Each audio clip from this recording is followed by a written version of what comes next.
Good morning বন্ধুরা। সকাল সকাল আজকে আমি বেরিয়ে পড়েছি। তোমরা ভাবছো এখন আমি কোথায় যাচ্ছি? এই দেখো আমার পিছনেই দেখতে পাচ্ছ আকাশবাণী ভবন। আমি বাসে করে এখানটা নেমে পড়লাম, আর এখন আমি যাব সেন্ট জনস চার্চে। আজকে আমি তোমাদেরকে সেন্ট জনস চার্চটা আমি ঘুরিয়ে দেখাবো। আমি বাসে করে এই জায়গায় নেমে পড়েছিলাম, এই যে বাসটা যাচ্ছে আমি ঠিক এই জায়গায় বাসে করে নেমে পড়েছিলাম। চলো আমি আজকে তোমাদেরকে পুরো সেন্ট জনস চার্চটাকে ঘুরে দেখাবো। পুরো খুঁটিনাটি সমস্ত বিষয় আমি তোমাদেরকে তুলে ধরবো। ভিডিওটা প্রথম থেকে শেষ পর্যন্ত দেখবে। চলো এখন চার্চের দিকে যাওয়া যাক। এই যে আমি এই জায়গায় নেমে পড়েছি বাস থেকে, আর এই যে আকাশবাণী ভবন দেখতেই পাচ্ছ, লেখা আকাশবাণী ভবন। আর এই দিকে ফুটের উপর আমি উঠে এই সোজা চলে যাব। এটা হচ্ছে রাজভবন। এই রাজভবন ধরে এই দিকে মানে উত্তর দিকে সোজা 2 মিনিট মাত্র হেঁটে গেলেই সেন্ট জনস চার্চ। চলো চার্চের সামনে গিয়ে কথা হচ্ছে। আমি তন্ময়, আর তোমরা আছো ট্রাভেল উইথ তন্ময়ের সাথে। এই যে বন্ধুরা, এইদিকে হাইকোর্ট, বিধানসভা, এই সাইডটা হচ্ছে হাইকোর্ট, এইটা হচ্ছে বিধানসভা। আর এই যে সামনে বিল্ডিংটা দেখতে পাচ্ছ, এটা হচ্ছে এজি বেঙ্গল। আর এই হচ্ছে রাজভবনের একটা গেট, আর ওই সাইডটা আরেকটা গেট আছে। আমরা এই দিকটাই যাব, এই সোজা যাচ্ছি। এটা হচ্ছে AG Bengal, account general Bengal. চলো এইদিকে সোজা যাই। আমি এখন এজি বেঙ্গলের ফুট ধরে হেঁটে চলেছি। ওই পাশটা হচ্ছে রাজভবন, এই যে দেখতেই পাচ্ছ, আর এই যে হচ্ছে এজি বেঙ্গলের দেওয়াল। এজি বেঙ্গলের বিল্ডিংটা টপকালেই মানে এর পিছনটাতেই হচ্ছে চার্চটা, সেন্ট জনস চার্চটা। চলো মাত্র 2 মিনিট হাঁটা পথে, আমি যেখানে নামলাম দেখালাম ওখান থেকে মাত্র 2 মিনিট। আর এই দেখো আরেকটা গেট, রাজভবনে আরেকটা গেট, আর ওইখানে একটা পিছনের দিকে একটা ছিল দেখালাম, আর এই একটা গেট। আর ওই যে সিগন্যাল দেখতে পাচ্ছ ক্রসিংটা, চলে এসছি, ওখানটাই হচ্ছে চার্চ। বন্ধুরা আমি চলে এসছি, এই দেখো সেন্ট জনস চার্চের গেট,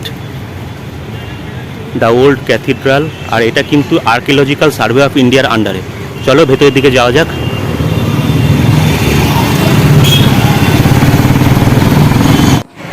বন্ধুরা সেন্ট জনস চার্চ হলো মূলত একটা ক্যাথেড্রাল। কলকাতা ব্রিটিশ ভারতের কার্যকর রাজধানী হওয়ার পর ইস্ট ইন্ডিয়া কোম্পানি কর্তৃক নির্মিত প্রথম পাবলিক ভবনগুলির মধ্যে এটি ছিল একটি। এটি রাজভবনের উত্তর পশ্চিম কোণে অবস্থিত এবং 1847 সাল পর্যন্ত কলকাতার অ্যাংলিকান ক্যাথেড্রাল হিসাবে কাজ করেছিল। পরবর্তীকালে এই বিষয়টি সেন্ট পলস ক্যাথেড্রালে স্থানান্তরিত হয়েছিল। লন্ডনের সেন্ট মার্টিন ইন দ্য ফিল্ডসের আদলে নির্মিত ভবনটি নির্মাণ কার্য 1784 সালে শুরু হয়। একটি পাবলিক লটারির মাধ্যমে 30,000 টাকা সংগ্রহ করা হয় এবং 1787 সালে এটি সম্পন্ন হয়। গির্জাটি যে জমিতে দাঁড়িয়ে আছে তা শোভাবাজারের মহারাজা নবকৃষ্ণ বাহাদুর উপহার দিয়েছিলেন। পবিত্র নাজারেথের আর্মেনিয়ান চার্চ এবং ওল্ড মিশন চার্চের পাশে এটি শহরের তৃতীয় প্রাচীনতম গির্জা। সেন্ট জনস চার্চের জন্য জমিটি শোভাবাজারের রাজপরিবারের প্রতিষ্ঠাতা মহারাজা নবকৃষ্ণ বাহাদুর দান করেছিলেন।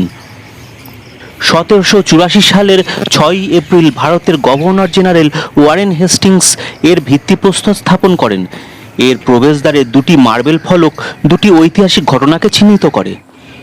স্থপতি জেমস এক দ্বারা নির্মিত সেন্ট জনস গির্জাটি ইট এবং পাথরের সংমিশ্রণে নির্মিত এবং এটি সাধারণত শহরবাসীর কাছে পাথুরে গির্জা অর্থাৎ স্টোন চার্চ নামে পরিচিত ছিল। কলকাতায় 18 শতকের শেষের দিকে পাথর একটি বিরল উপাদান ছিল। পাথরগুলি গৌড়ের মধ্যযুগীয় ধ্বংসাবশেষ থেকে এসেছিল এবং হুগলি নদীর মাধ্যমে আনা হয়েছিল। গির্জার অফিসের মিনিট বইটি সেন্ট জনস গির্জা নির্মাণের জন্য গৌড়ের ধ্বংসাবশেষ কিভাবে লুট করা হয়েছিল তার কাহিনী বিশদভাবে বর্ণনা করে। গির্জাটি নিও ক্লাসিক্যাল স্থাপত্য শৈলীতে একটি বড় বর্গাকার কাঠামো। 174 ফুট লম্বা একটি পাথরের চূড়া এটির সবচেয়ে স্বতন্ত্র বৈশিষ্ট্য। চূড়াটি একটি দৈত্যাকার ঘড়ি ধারণ করে আছে। ক্যাথেড্রাল নির্মাণের পেছনে চালিকা শক্তিগুলির মধ্যে একজন ছিলেন চ্যাপলেন উইলিয়াম জনসন, যিনি বেগম জনসনের স্বামী ছিলেন। ক্যালকাটা পাস্ট অ্যান্ড প্রেজেন্ট বইটির 7ম অধ্যায়ে এই সম্পর্কে বিশদ বিবরণ পাওয়া যায়। লম্বা কলামগুলি গির্জার ভবনটিকে চারিদিক থেকে ফ্রেমের মতো করে ধরে রয়েছে এবং প্রবেশদ্বারটি একটি সুন্দর পোট্রিকোর মতো করে সাজানো। মেঝেতে রয়েছে গৌড় থেকে আনা নীল ধূসর মার্বেলের বিরল আভা। এখানকার বড় জানালাগুলির রঙিন কাচের মধ্যে দিয়ে সূর্যের আলো যখন চার্চের ভিতরে আসে তখন একটা সুন্দর পরিবেশ সৃষ্টি করে। মূল বেদিটি একটি সাধারণ নকশার। বেদির পিছনে একটি অর্ধবৃত্তাকার গম্বুজ এবং এর মেঝেটি গাঢ় নীল অথবা প্রায় কালো পাথরের। বেদির বাম দিকে জার্মান বংশোদ্ভূত ব্রিটিশ শিল্পী জোহান জোফানির দ্য লাস্ট সাপারের একটি চিত্রকর্ম ঝুলছে এবং ডান দিকে একটি সুন্দর দাগযুক্ত কাচের জানালা রয়েছে। গির্জার দেওয়ালে স্মারক ট্যাবলেট, মূর্তি এবং ফলক রয়েছে। এগুলি বেশিরভাগই ব্রিটিশ সেনা কর্মকর্তা এবং বেসামরিক কর্মচারীদের। এখানকার পাইপ অর্গানটি ঊনবিংশ শতাব্দীর গোড়ার দিকে স্থাপিত হয়েছিল এবং এটি কলকাতার এখনো পর্যন্ত সর্বশ্রেষ্ঠ পাইপ অর্গান রয়ে গেছে। এটি ইংল্যান্ডের William Hill and Son and Norman and Beard Limited দ্বারা নির্মিত হয়েছিল। এই কোম্পানিটি নির্বাক চলচ্চিত্রের যুগে সিনেমা হলের জন্য পাইপ অর্গান তৈরির জন্য বিখ্যাত ছিল। এখানে রয়েছে জেমস অ্যাকিলিস কার্কপ্যাট্রিকের স্মৃতিসৌধ। জেমস অ্যাকিলিস কার্কপ্যাট্রিক, যিনি হোয়াইট মুঘল নামে পরিচিত ছিলেন, তিনি ছিলেন ইতিহাসবিদ উইলিয়াম ডাললিম্পং এর ইতিহাসের সবচেয়ে বেশি বিক্রি হওয়া কাজের কেন্দ্রীয় চরিত্র। হোয়াইট মুঘল 15ই অক্টোবর 1805 তারিখে 41 বছর বয়সে কলকাতায় মারা যান। তাকে নর্থ পার্ক স্ট্রিট কবরস্থানে সমাহিত করা হয়, কিন্তু তার কবর বা কবরস্থান আজ আর নেই। কার্কপ্যাট্রিক, যিনি হ্যান্ডসাম কর্নেল নামেও পরিচিত ছিলেন, তিনি তার ভাইদের সাথে সেন্ট জন চার্চের দক্ষিণ দেওয়ালে জেমস অ্যাকিলিস কার্কপ্যাট্রিকের স্মরণে একটি স্মৃতিসৌধ নির্মাণ করেছিলেন। অত্যাধিক উচ্ছ্বাসিত এবং অদ্ভুতভাবে অনুপযুক্ত এপিটাফ খাড়া করা আজও তা দাঁড়িয়ে আছে। উইলিয়াম ডাললিম্পং এর প্রপিতামহ জেমস প্যাটেলের স্মৃতিসৌধও সেন্ট জনস চার্চের দক্ষিণ দেওয়ালে অবস্থিত। ডাললিম্পলের মতে, আমার পরিবারের 7 প্রজন্ম কলকাতায় জন্মেছে। সেন্ট জনস কবরস্থানের ভেতরে 3 জন ডাললিম্পং বসে আছে এবং সেন্ট জন চার্চের দেওয়ালে আমার প্রপিতামহ জেমস প্যাটেলের একটি ফলক রয়েছে। জেমস প্যাটেল ভারতের সবচেয়ে বড় মিথ্যাবাদী হিসাবে পরিচিত ছিলেন। তিনি এতটাই দুষ্ট ছিলেন যে মনে করা হয়েছিল যে তার মৃত্যুর পর শয়তান নাকি তাকে ভারত ছেড়ে যেতে দেয়নি। প্যাটেল নির্দেশ দিয়েছিলেন যে তিনি মারা গেলে তার দেহ ব্রিটেনে ফেরত পাঠাতে হবে। সুতরাং তার মৃত্যুর পর অর্থাৎ 1845 সালে তার মৃতদেহটিকে রামের মধ্যে সংরক্ষণ করে ব্রিটেনে পাঠানোর ব্যবস্থা করা হয়েছিল, যেমনটি তখনকার মৃতদেহ পরিবহনের উপায় ছিল। কফিনটি প্যাটেলের স্ত্রীর কেবিনে রাখা হয়েছিল এবং জাহাজটি গার্ডেন রিচ থেকে রওনা হয়েছিল। মাঝরাতে লাশ কফিন ভেদ করে উঠে বসলো, আর এই দেখে তার স্ত্রী হৃদরোগে আক্রান্ত হয়ে মারা যান। এখন 2টি লাশই রামে সংরক্ষণ করতে হয়েছিল, কিন্তু নাবিকরা কফিনের পাশ দিয়ে গর্ত করে রাম পান করেন এবং তারা মাতাল হয়ে যান। ফলে জাহাজটি একটি বালির তীরে আঘাত করে এবং বিস্ফোরণ ঘটে আর জাহাজ ধ্বংস হয়ে যায়। প্যাটেল এবং তার স্ত্রীকে হুগলির মধ্যবর্তী কোনো এক স্থানে দাহ করা হয়। সেই জন্য আপনি আমার প্রপিতামহের কবরস্থানে একটি কবর নয়, দেওয়ালে একটি ফলক দেখতে পাচ্ছেন। সেন্ট জনস চার্চের দেওয়ালে লিওনার্দো দা ভিঞ্চির পেইন্টিং দ্য লাস্ট সাপারের আদলে একটি চিত্রকর্ম ঝুলছে। জোহান জোফানি দ্বারা আঁকা এই চিত্রটি লিওনার্দোর মাস্টারপিস একটি সঠিক প্রতিরূপ নয়। পেন্টিংয়ের উপরের বাম হাতের কোণে একটি তলোয়ার দেখানো হয়েছে, যা একজন সাধারণ পিয়নের তলোয়ারের প্রতিনিধিত্ব করে। টেবিলের কাছে দাঁড়িয়ে থাকা একটি ওয়াটার ইয়োরারটি হিন্দুস্তানি থুতুনের একটি অনুলিপি এবং এর পাশে একটি জল ভর্তি বৃষ্টি ব্যাগ অর্থাৎ জল সংরক্ষণের জন্য ব্যবহৃত একটি ছাগলের চামড়ার ব্যাগ রয়েছে। জোফানির লাস্ট সাপারের সবচেয়ে অস্বাভাবিক বৈশিষ্ট্যটি যিশু এবং তার 12 জন শিষ্যদের প্রতিনিধিত্ব করার জন্য ব্যবহৃত মডেলগুলির নির্বাচনের মধ্যে রয়েছে। যিশুকে গ্রিক পুরোহিত ফাদার কনস্টান্টিনোস পার্থেনিওস হিসাবে এখানে চিত্রিত করা হয়েছিল। 1690 সালের 24শে অগাস্ট ব্রিটিশ ইস্ট ইন্ডিয়া কোম্পানির একজন উচ্চাভিলাষী ব্যবসায়ী জব চার্নক সুতানুটি, গোবিন্দপুর ও কলিকাতা এই 3টি গ্রামকে একত্রিত করে কলকাতা শহর গঠন করেন। অষ্টভুজাকৃতি মুরিশ শৈলীর সমাধিটি চার্নকের জামাতা চার্লস আয়ারের দ্বারা নির্মিত হয়েছিল। এটি চেন্নাইয়ের কাছে পল্লবরাম থেকে নিয়ে আসা পাথর দিয়ে তৈরি, যা পরে চার্নোকাইট নামে পরিচিত হয়। কবরটিতে চার্নোকের স্ত্রী এবং বিখ্যাত সার্জেন উইলিয়াম হ্যামিল্টন সহ আরও কয়েকজনের মৃতদেহ রয়েছে। চার্নকের কবরের এপিটাফ ল্যাটিন ভাষায় লিখিত, যার বাংলা অনুবাদ হল, সর্বশক্তিমান ঈশ্বরের হাতে জব চার্নক হলেন একজন ইংরেজ নাইট এবং সম্প্রতি এই বাংলার রাজ্যে ইংরেজদের সবচেয়ে যোগ্য এজেন্ট। তার মৃতদেহ সর্বশক্তিমান ঈশ্বর এই মার্বেলের নিচে রেখেছিলেন, যাতে তিনি একটি আশায় ঘুমাতে পারেন। বিচারক খ্রিস্টের আগমনে আশীর্বাদ পুষ্ট পুনরুত্থান তিনি বিদেশি মাটিতে যাত্রা করার পর 1692 সালের 10ই জানুয়ারিতে তার চিরন্তন বাড়িতে ফিরে আসেন। এই অংশের ইংরেজ প্রিফেক্ট চার্লস আইয়ারের স্ত্রী 1696 খ্রিস্টাব্দে জুলাই মাসের 19 তারিখে মারা যান। এখানে কলকাতার ব্ল্যাক হোলের একটি স্মৃতিসৌধ আছে। কারো কারো কাছে কলকাতার ব্ল্যাক হোল ঘটনাটি ভারতীয় ইতিহাসের একটা বিতর্কিত অংশ, অন্যদের জন্য এটি একটি নৃশংসতাও ছিল। একজন ব্রিটিশ সার্ভাইভার জন হলওয়েলের মতে, কলকাতা অবরোধের সময় সিরাজউদ্দৌল্লা 146 জন বন্দীকে নিয়ে গিয়ে 14 ফুট বাই 8 ফুট মাপের একটি ঘরে বন্দি করে রাখেন। এখানে মাত্র 23 জন বেঁচে ছিলেন এবং বাকি 123 জন শ্বাসরোধ এবং হিটস্ট্রোকে মারা গিয়েছিলেন। জন হলওয়েল পরে বাংলার গভর্নর হন এবং ব্ল্যাক হোলের অর্থাৎ বর্তমান জিপিওর স্থানে একটি স্মৃতিসৌধ নির্মাণ করেন। যাই হোক, কিছু ইতিহাসবিদ হলওয়েলের বিবরণে আপত্তি জানিয়েছেন, দাবি করেছেন যে ব্রিটিশরা একটি গোপন সুড়ঙ্গ দিয়ে হুগলির তীরে পালিয়ে গিয়েছিল, যেখান থেকে তাদের একটি অপেক্ষারত জাহাজে করে মাদ্রাজে নিয়ে যাওয়া হয়েছিল। এইরকম একজন ইতিহাসবিদ আর.সি. মজুমদার তার দাবির সমর্থনে প্রমাণ ছাড়াই দাবি করেছেন যে হলওয়েলের গল্পটি সম্পূর্ণ ভিত্তিহীন এবং নির্ভরযোগ্য ঐতিহাসিক তথ্য হিসাবে বিবেচিত হতে পারে না। এই বিষয়ে যদিও এটা সম্ভব যে হলওয়েল বন্দি এবং মারা যাওয়া ব্যক্তিদের সংখ্যাকে অতিরঞ্জিত করেছেন, তার বিবরণ ছিল সেই ঘটনাগুলির একটি প্রত্যক্ষদর্শী সংস্করণ যা অসহায় ভুক্তভোগীদের সাথে ঘটেছিল এবং তাই নৃশংসতার প্রত্যক্ষ প্রমাণ উপস্থাপন করে। ব্ল্যাক হোল মনুমেন্টের গল্পও কম মজার নয়। হলওয়েল ব্ল্যাক হোল ট্র্যাজেডির জায়গায় একটি স্মৃতিস্তম্ভ তৈরি করেছিলেন, কিন্তু এটি 1822 সালে অদৃশ্য হয়ে যায় এবং 1901 সালে লর্ড কার্জন রাইটার্স বিল্ডিংয়ের দক্ষিণ পশ্চিম কোণে তা পুনর্নির্মাণ করেন। 1940 সালে ভারতের স্বাধীনতা আন্দোলনের উচ্চতার সময় ব্রিটিশরা সেন্ট জনস চার্চের প্রাঙ্গণে স্মৃতিস্তম্ভটিকে তার বর্তমান অবস্থানে সরিয়ে দেয়। সেন্ট জনস চার্চের প্রাঙ্গণে রোহিলা যুদ্ধের স্মৃতিসৌধও আছে। প্রথম এবং দ্বিতীয় রোহিলা যুদ্ধ 1772 থেকে 74 সালের মধ্যে সংগঠিত হয়েছিল।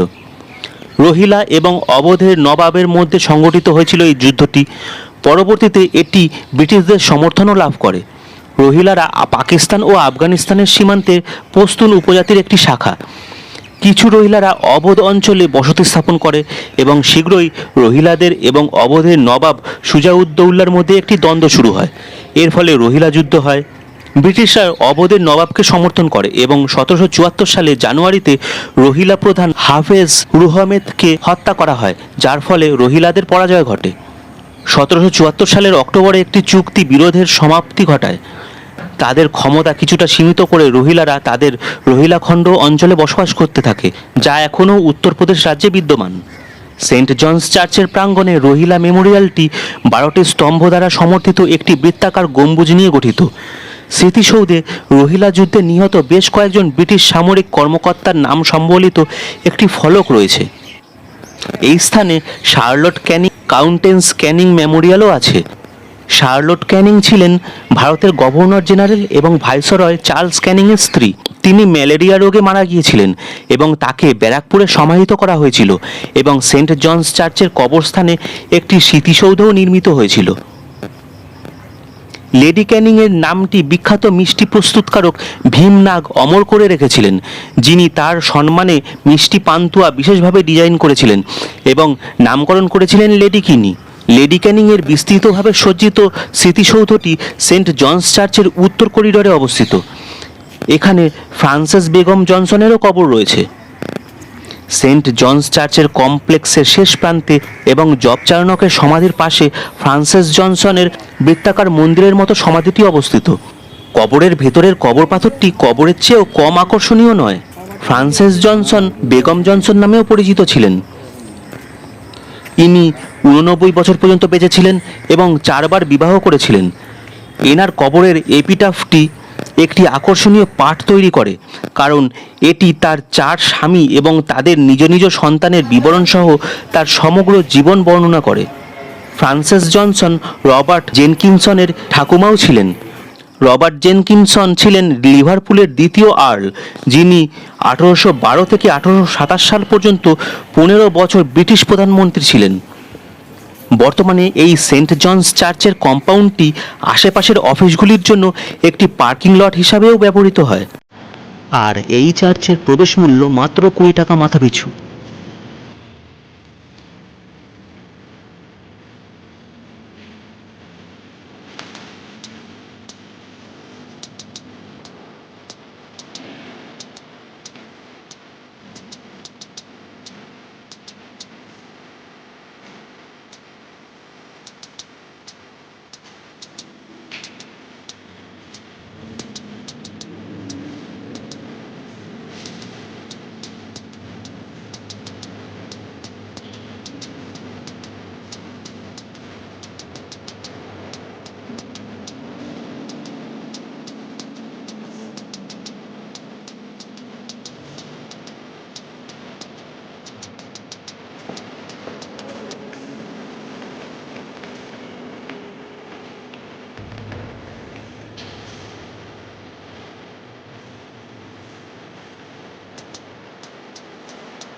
পুরো চার্চ আমার পুরো ঘোরা কমপ্লিট হয়ে গেল। তোমাদেরকে তো দেখালাম কী কী আছে ভেতরে।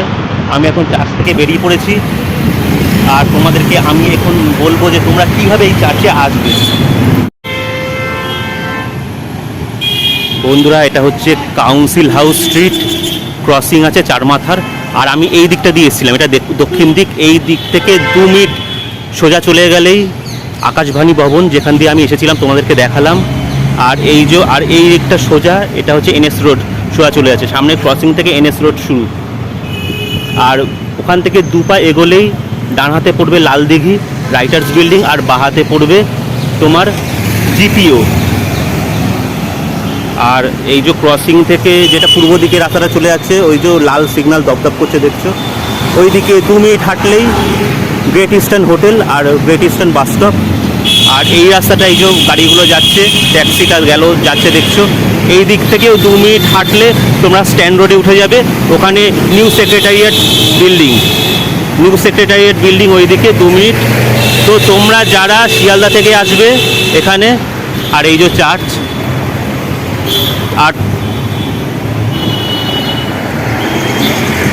আর তোমরা যারা শিয়ালদা থেকে বাস ধরে আসবে তারা গ্রেট ইস্টার্ন হোটেলের সামনেও নামতে পারো, অথবা এনএস রোড ক্রসিংয়েও নামতে পারো। ওখানে নেবে 2 মিনিট হাঁটা পথে আসলেই এখানে চলে আসবে। আর তোমাদের বাস যদি বাবুঘাট হয়ে আসে, তাহলে তোমরা আমি যেরকম আজকে দেখালাম আকাশবাণী ভবনের সামনে নামলাম, ওখানেও নামতে পারো। আবার স্ট্যান্ড রোড হয়ে আসলে গাড়ি তোমরা নিউ সেক্রেটারিয়েট বিল্ডিংয়ের সামনেও নামতে পারো। সব জায়গা থেকেই মাত্র 2 মিনিট হাঁটা পথে তুমি এই চার্চে চলে আসতে পারবে। আর হাওড়া থেকে তোমরা যারা বাসে করে আসবে তারাও কিন্তু এই গ্রেট ইস্টার্ন হোটেলের সামনেই নামবে। বন্ধুরা, আজকের এই ভিডিওটা তোমাদের কেমন লাগলো কমেন্ট করে অবশ্যই জানিও। আর চ্যানেলে নতুন থাকলে চ্যানেলটা সাবস্ক্রাইব করে দিয়ে বেল আইকনটাকে অন করে দিও, তাহলেই আমার পরবর্তী সমস্ত ভিডিওর আপডেট আর নোটিফিকেশন চট করে তোমাদের মোবাইল স্ক্রিনে পৌঁছে যাবে। আর এই চার্জ সম্পর্কে যদি তোমাদের কোনো প্রশ্ন থেকে থাকে তোমাদের মনের মধ্যে, তাহলে কমেন্ট করো, আমি যথাসম্ভব উত্তর দিয়ে তোমাদেরকে সাহায্য করব। তাহলে বন্ধুরা, আজকের মতো এই ভিডিওটা এখানেই শেষ করি। কলকাতা দর্শনের আরও একটা নতুন পর্ব নিয়ে তোমাদের সামনে আবার একদিন চলে আসবো। ভালো থেকো, টাটা।